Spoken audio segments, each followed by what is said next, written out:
हे आमचे बाळा नांदगावकर इथे त्या ह्याच्यातनं घेऊन आले, काय ते छोट्याशा कमंडलूमधनं पाणी घेऊन आले. म्हटलं हड, म्हटलं मी नाही पिणार.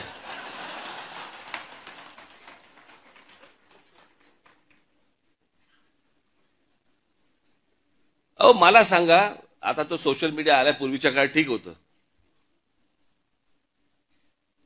मी त्या सोशल मीडियावरती बघतोय माणसं तिथे आलेल्या बाया बिया घासतायत. आणि बाळा नांदगावकर साहेब गंगेचं पाणी कोण पिईल ते पाणी? चला आत्ताच करोना गेलाय, कोणाला त्याच्याशी काही देणं घेणं नाही. 2 वर्ष झाले तोंडाला फडकी बांधून फिरले आणि तिकडे जाऊन जाऊन आंघोळ करतायत.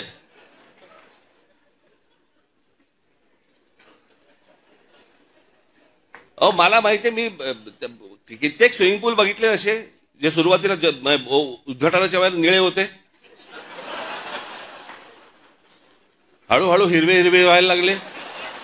कोण जाऊन त्याच्यामध्ये मला सांगा पडेल त्यात गंगेत?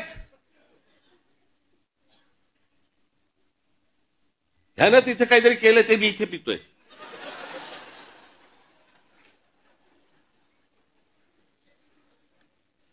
श्रद्धेला पण काय अर्थ आहे की नाही? एक नदी या देशामधली स्वच्छ नाहीये, एक नदी. आणि आम्ही काय नदीला माता. परदेशामध्ये आम्ही अनेकदा जातो त्यावेळेला बघतो तिकडच्या नद्या स्वच्छ नद्या, ते काय तिकडे माता बिता म्हणत नाहीत, तरी नद्या स्वच्छ.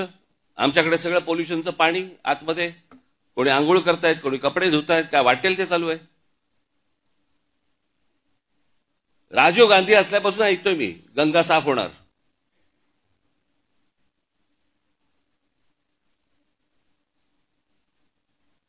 मग मध्ये राज कपूरनी चित्रपट पण काढला, लोकांना वाटली झाली गंगा साफ, त्याच्यात वेगळीच गंगा. लोक म्हणाले अशी जर गंगा साफ असेल तर आम्ही पण आंघोळ करायला तयार आहोत.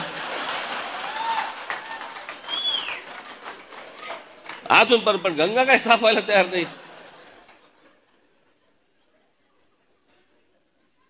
या सगळ्या श्रद्धा अंधश्रद्धेतनं बाहेर या जरा, सगळ्यातनं डोकी हलवा नीट.